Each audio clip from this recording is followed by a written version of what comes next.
technology training, computer science, and aviation and aeronautics.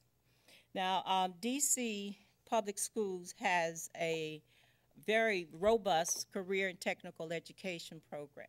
So we are a part of that. Now, some of the key elements which have allowed us to sustain our program include a curriculum. I mentioned Project Lead the Way. We also have a curriculum in electromechanical technology training, which is actually a collaboration with the District Department of Transportation as well as the Washington Metropolitan Area Transit Authority. And what is particularly interesting about that program is that our first graduation class had 9 students, and 4 of those students were female. And out of the 4 students who were female, the 2 students who went on to work for Metro were female.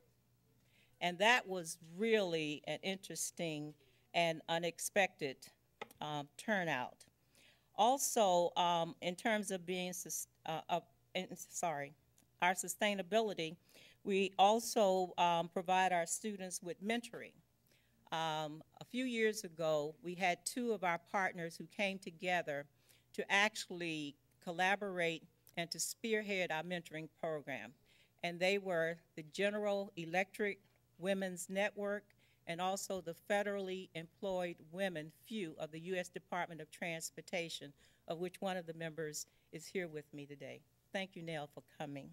And that program was designed to provide our girls with, and not only our girls, but our males with mentors.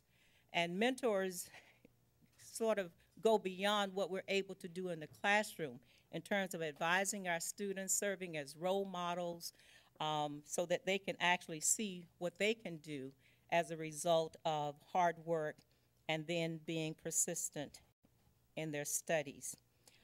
We have also recruitment and marketing. Our recruitment program goes beyond our school. We recruit from across the city. Each year we visit just about every middle school that's housed within the borders of Washington, D.C., to encourage students to apply to our program. We have a robust program for middle school students on Saturdays, and we thought that in order to create a linkage to our program, it would be in our best interest to have a program on Saturday. Right now we have 40 students in that program, and 50% of those students are girls.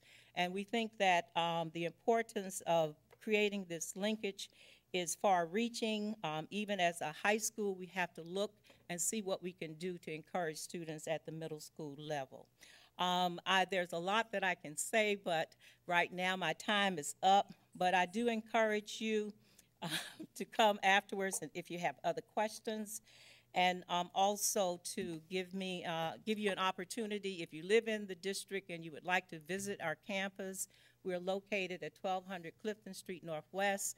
My information is in your package, and we encourage you to, stop by and see what we're doing in terms of helping young girls to pursue careers in STEM.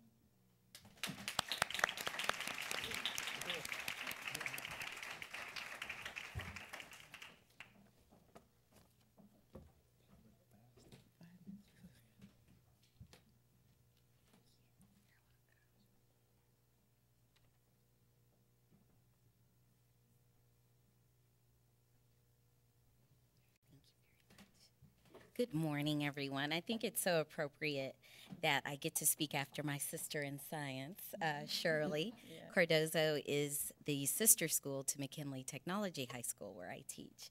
So I'm honored to bring you greetings from the scholars of McKinley Tech. I have to say that. They're watching because we're streaming. Also, my principal is watching.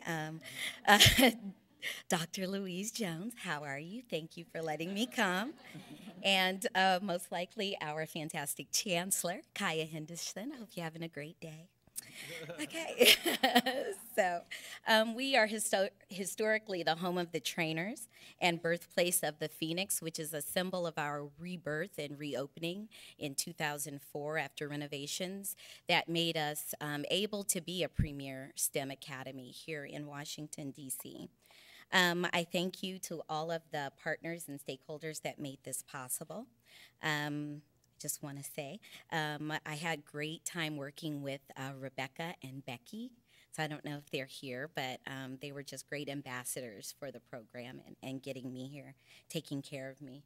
I'm not only a teacher of girls whose humble beginnings and navigation through significant life challenges should make us all proud and feel victorious, but I too am one of those humbled beginning girls who had to navigate significant challenges to get to where I ended up being in STEM. So I want to thank everyone for offering that. So McKinley Tech is a co-ed comprehensive STEM academy. We have about 700 students, 98% graduation rate. We have 3 STEM majors, or 4 at this time: mass media, engineering, information technology, which includes digital media, networking, computer science, and biotechnology. How could I forget? That's mine. All right. So although I have the pleasure of instructing students who of both genders who aspire to be amazing STEM professionals, there's a special place in my heart for girls. And as long as there are girls who meet me after school, sometimes in tears, questioning their value and their worth and their place at our school, I will remain committed to attending events like this and supporting my girls and speaking on behalf of what I experienced and what they experienced today. So I wanted you to meet Gabby. It's so interesting. Gabriella is very Gabby. She's extremely talkative. She is a IT major at McKinley Tech. She loves to surf. I lived in Guam. She's from Guam.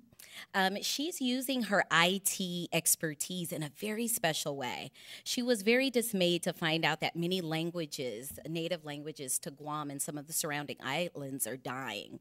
And so she wants to find a way to create computer programs that do translations and preserve languages. I thought that was such an amazing application. She's going to travel the world and be a translator, an entrepreneur, and an engineer of devices that translate. Isn't that awesome? Go, Gabby. I want you to meet Sarah. Sarah is from Cameroon in Central Africa. She is in my biotech program. She wants to design medical devices that require no batteries, electricity, refrigeration, or anything like that, so she can spearhead or spark a biotech revolution in her native Africa. That's awesome. Just really great. Both Sarah and Gabby are very different, but one thing I found about my little sisters in science is that there's some things that they all need. One thing I see is that they really need an engaging, interdisciplinary, real-world curriculum that appeals to their sense of purpose. They're not as motivated by that paycheck as we may think. They really want a job or a career or something that's going to enable them to improve their world and their community. They need a STEM education that explores multiple inroads. Who would know that you could use an IT background to design language translation devices? So they want new ways to apply their STEM education. And finally, they want permission to be girls and not have to man up or hand in their girl card so that they can participate in many of these STEM fields.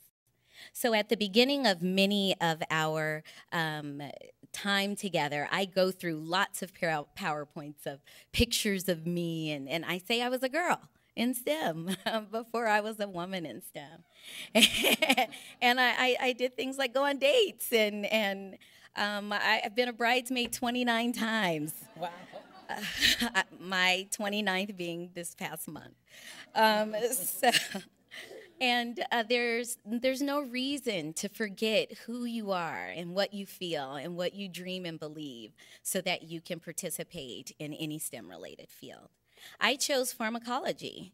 I didn't choose it because, well, it's nice pay, let's be honest. But I chose it because